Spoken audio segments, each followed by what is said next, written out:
21일 윈TV 미주 핫뉴스입니다. 미국 시민권을 보유한 사람의 한국 방문이 수월해질 것으로 전해졌습니다. 오는 5월부터 한국 법무부는 전자여행 허가 ETA 제도를 시범 운영하고 9월부터 본격 시행한다고 발표했습니다. ETA를 이용하면 입국 신고서 제출이 면제되고 신속한 입국 심사가 가능하게 됩니다. ETA는 무비자 입국 대상 국가들의 국민이 관광 등의 목적으로 한국에 입국할 때 출발하기 전에 개인정보와 여행정보 등을 온라인으로 입력하면 입국 허가를 미리 받는 제도입니다. 수수료는 $10,000이나 시범 운영 기간에는 무료라고 전해졌습니다. ETA는 한국 입국 시에 k-eta.go.kr 또는 모바일 주소 m.k-eta.go.kr을 접속해 신청하게 됩니다. 이메일로 결과를 받게 되며 이 허가의 유효기간은 2년입니다. 언론에 따르면 미 우정국의 법집행부서는 계획된 시위에 대한 게시물 등을 포함 미국인의 소셜미디어 게시물 등을 추적 수집하는 프로그램을 비밀리에 운영하고 있다고 전해졌습니다. ICOP라고 불리는 감시팀은 소셜미디어 사이트를 탐색하여 선동적 게시물 등을 자체 선별해 정부 기관과 공유해온 것으로 알려졌습니다. 인권운동가들은 이런 우정국의 감시 프로그램에 경각심을 표했으며 시카고대 법학 교수 제프리 스톤은 정부가 보안 문제로 인터넷을 조사하기 위해 우정국을 이용하는 것은 미스테리라며 이해할 수 없다고 언급했습니다.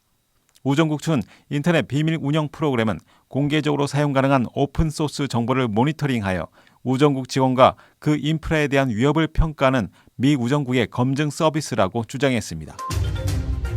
21일 민주당 의원들은 바이든 대통령의 2조 3천억 달러 규모의 인프라 지원 법안 중 전국의 가솔린 및 디젤 구동 방식의 스쿨버스를 전기 자동차로 대체하기 위해 250억 달러 투자 법안을 공개했습니다. 이 법안은 10년에 걸쳐 연방 보조금을 승인받아 빈민 지역부터 스쿨버스를 전기화하는 데 쓰여질 것이라고 알렸습니다. 스쿨버스는 미국 전체 버스의 90%를 차지하며 매일 2,500만 학생들을 등하교시킵니다. 특히 디젤 엔진의 배출가스는 학생들의 호흡기 질환을 일으킬 수 있어 학업 성적에도 영향을 미치는 것으로 나타났습니다. 20일 해리스 부통령은 노스캐롤라이나의 버스 제조 공장을 방문해 50만 대의 스쿨버스의 전기차 변환 투자를 촉구했습니다. 이 법안을 주도하는 파딜라 상원 의원은 스쿨버스를 무공해 차량으로 전환하는 것은 공평하고 지속 가능한 인프라를 구축하는 데 필수이며 아이들과 환경 미래에 대한 현명한 투자라고 주장했습니다. 일리노이주 쿡 카운티 보건부는 이달 24일까지 틴리파크와 매티슨 대량 예방 접종 장소에서 워크인 접종이 가능하다고 알렸습니다. 해당 접종소는 오전 8시 30분부터 오후 5시 30분까지 운영됩니다.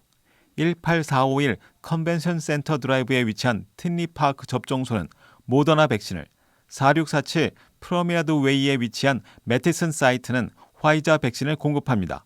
화이자 백신만 접종 가능한 16세와 17세의 개인은 부모 또는 보호자와 동행해야 합니다. 백신은 무료이며 보험 정보나 이민 신분 증명은 필요 없습니다. 토니 프렉-윙클 쿡 카운티 이사회장은 예방 접종에 대한 장벽을 없애는 것이 중요하다고 강조했습니다.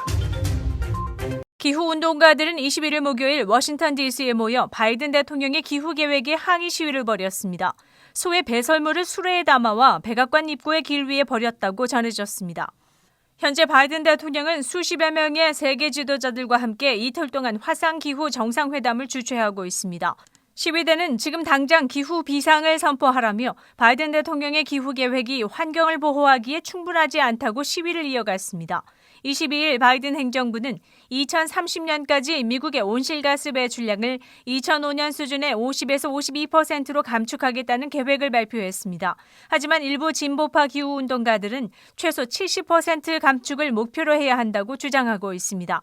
이와는 반대로 일부 공화당원들은 중국과 같은 국가가 기후협약에 동의하지 않는다면 과도한 탄소 배출 감축은 국가 경쟁력 약화로 이어질 수 있다며 경계했습니다. 케빈 스틸 오클라호마주 지사는 시위대로부터 벗어나기 위해 의도치 않게 시위대를 다치게 하거나 사망케 한 운전자에게 면책을 부여하는 법안에 서명했습니다. 오클라호마주 상원은 지난달 공화당이 주도한 이 법안을 통과시켰습니다.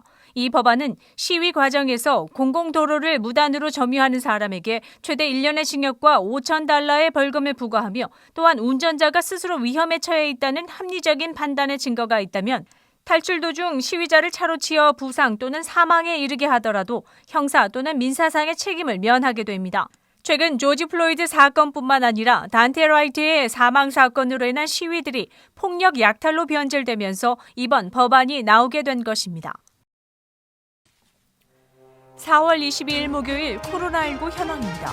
미 전 지역 누적 확진 3,265만 7,029명, 신규 확진 49,978명, 누적 사망 58만 3,987명, 신규 사망자 수는 657명이며 지금까지 완치된 사람은 2,522만 1,819명입니다.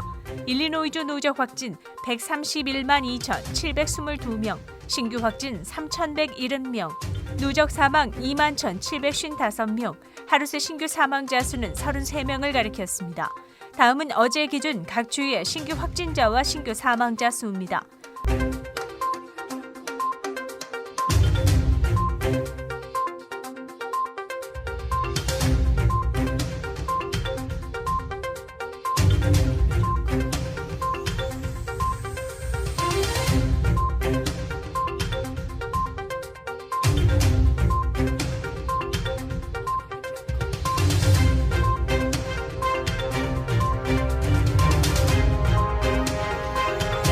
코로나19 데이터 관련 자세한 내용은 시카고토털닷컴을 통해 다시 볼 수 있습니다.